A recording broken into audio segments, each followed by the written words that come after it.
Hello indie game fans, the reason why there are so many roguelites releasing this week is because of the endless Replayability festival, showcasing games that you can play for tens if not hundreds of hours, with the good news being that there are games which are not roguelites as well, so the best upcoming games begins with Stand Alone, a pixel art roguelite platformer in which you play as a sheep, building a sci-fi greatsword, finding your way in the post-apocalypse. This has very sleek looking action and satisfying combat, with the world design certainly adding to the game since you are battling mutant wolves for example, and should be a great one of these.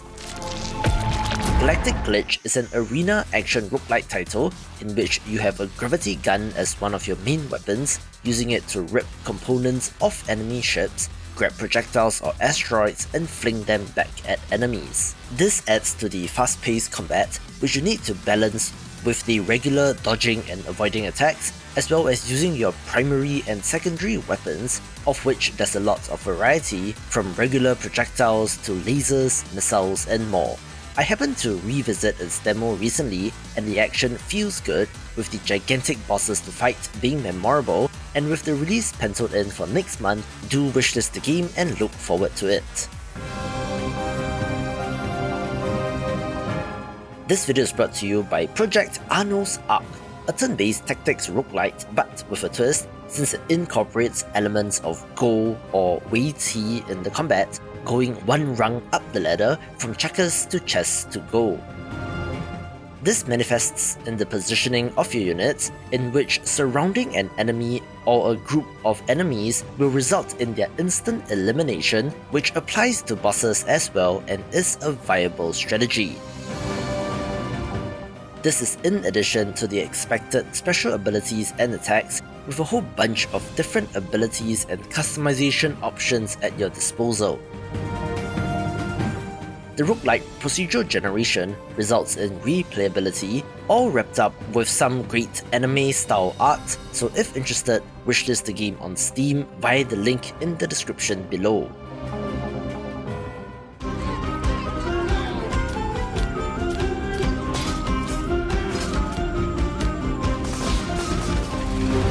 A game which I have my eye on is Norland, a title that sure seems like medieval rimworld or prison architect, being a colony sim with a similar kind of art style. However, the different setting will result in its own set of challenges, since you are leading a noble family, but each and every character has their own personalities and motivations that you cannot directly control. As such, on top of basic survival needs like food and shelter, you need to navigate class conflict to prevent a revolution, religious struggle, so where does the power truly lie, as well as political treachery, having to watch out for getting stabbed in the back. As such, it is pretty much a Game of Thrones simulator, but without the fantasy elements like ice zombies or dragons, but is no less intriguing. This is also being published by Hooded Horse, who recently knocked it out of the park with Manor Lords, with this game trending in that same direction.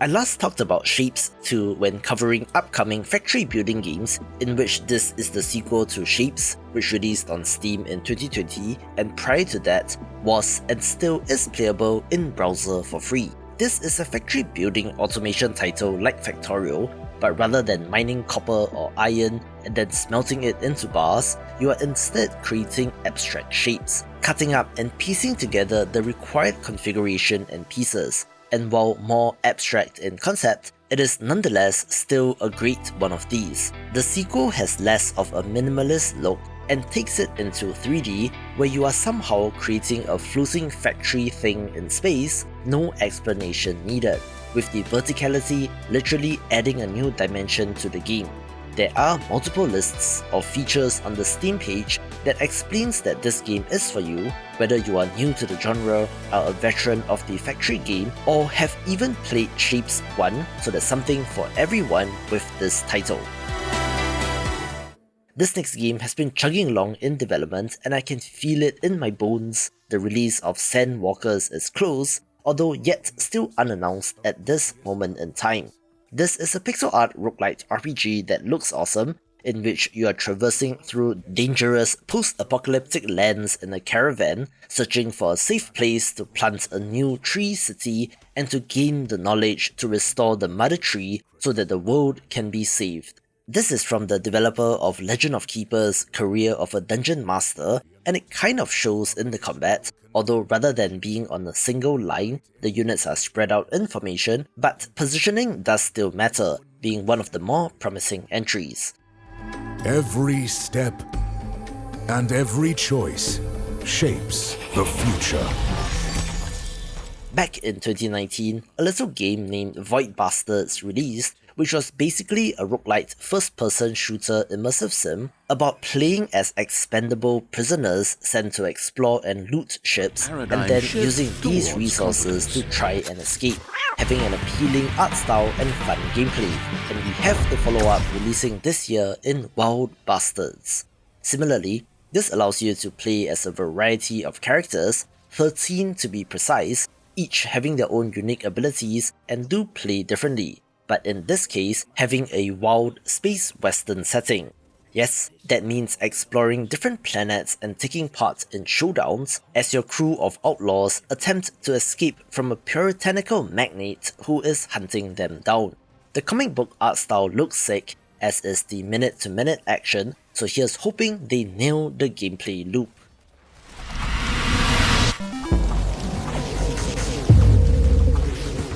I have been very interested in Super Fantasy Kingdom ever since I saw it, since I'm a fan of the ultra minimalist pixel art with characters just having 2 pixels to represent their face, and it's a roguelite city builder defense title that kind of has Heroes of Might and Magic vibes. As far as I can tell, you are building your kingdom and economy, getting villagers to gather resources to build and expand, so think the survival building part of games like .H, but then you have to recruit heroes from the tavern to defend against oncoming hordes of monsters. Now this trailer just shows a single choke point from the north, but also indicates that you're able to expand your kingdom to the surrounding lands, with the hordes of monsters first being small, but gradually growing larger and larger to an almost Vampire Survivors kind of scale. Actually, come to think of it, it might be more like They Are Billions, where I'm sure that you'll be able to construct towers and defenses as well, so for a clean looking pixel art title, this is one to watch. In Streets of Rogue 2, your mission is to overthrow a corrupt president of a small country,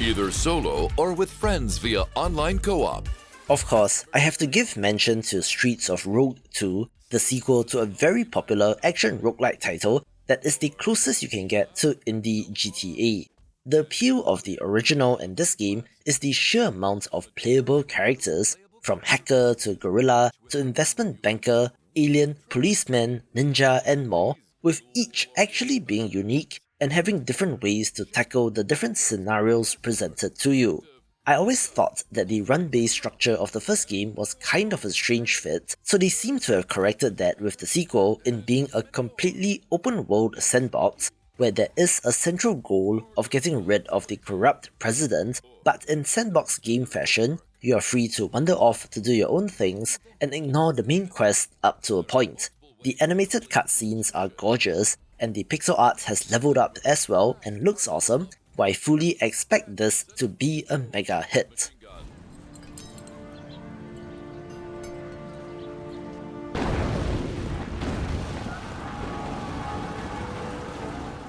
Another drop-dead gorgeous title is Nova Roma, a game that doesn't exactly say that it's a roguelite, but rather a Roman city builder with elements of procedural generation like the randomized map, as well as survival elements like having to appease the gods or face their wrath in the form of natural disasters.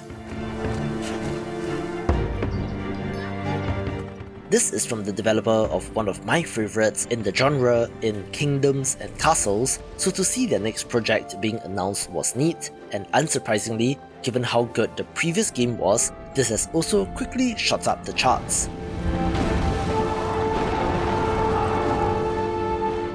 Curiously, however, there isn't any mention of antagonistic enemies such as barbarians at the gates that threaten the peace, but rather it is about managing your people and the gods, since democracy is a thing and your advisors and senators will be involved in passing laws on things like technology as well as taxation. Either way, this looks awesome and should have a good amount of replayability as well.